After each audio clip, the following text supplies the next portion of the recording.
muri iri teka turaraje ishinga n'iryo nyuruzwa hanyuma turarajuzwa ishinga na cane cane ry'inyifato y'umugwi mukuru w'agatekazi na muntu mu gihugu aho umupfasoni Shadi yari asanzwe akora.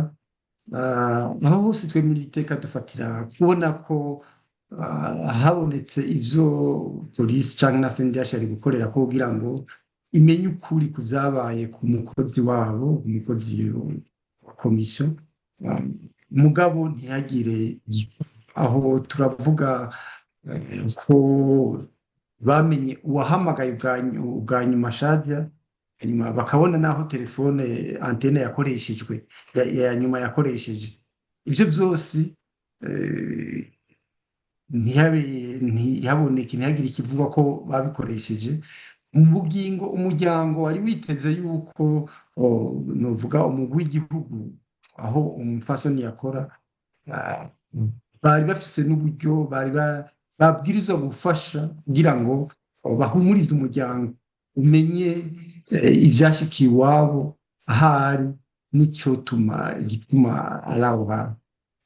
Rero muri iri teka turiko turabona twaragerageje kugira ngo uko novuga nivyo dusanzwe dukoreramwo, twagerageje kugira ngo tuvugane n'utwara komisiyo tumubwire tumuhe inkuru dufise kugira ngo turabe ko ico zishobora gufasha ku bijanye n'irondera ry'uwo mupfasoni yazimiye. Mugabo icadutangaje nuko umukuru w'umugwi atashimye yuko umubwira ivyo dufise, yavuga ati nimwandike canke murungike ama audio, naho murazi yuko twabonye yuko atagomba ko tumubwira ukuri tuzi, kuko kurungikira audio umuntu atagusubiza, kwandika umuntu atagusubiza urumva ntaco vyari gufasha.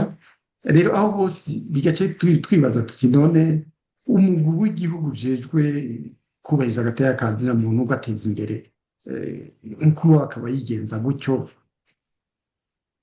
tuwizeye kwiki, tuwiteze kwiki ko twagira tuti ibibazo umugwi wari usanzwe urimwo vyoba vyagabanutse vyaheze. None ubu koko ubu niwo mugwi abarundi bari biteze. Turiko turaba nibaza ko ikintu batakigenjeko neza kiri mu bizoberekana ico bari. Rero muri iri teka banadusembera, naco gituma twasavye novuga parike ya Mukaza n'igipolisi caho yuko botanguza amatohoza na cane cane bafatiye ku bimenyetso bagiye baronka vyavuze mu raporo bashikije babonye no n'igipolisi cabonye kiriko kiraba abatelefone Shadia naho telefone yakoresheje ubwa nyuma.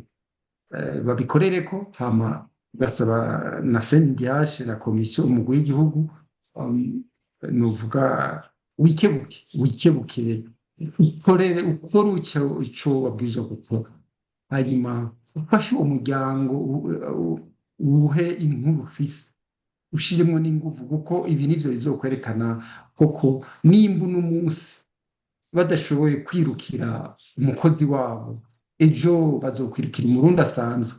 Nivyo vyose tugira tuti bizoberekana ico bari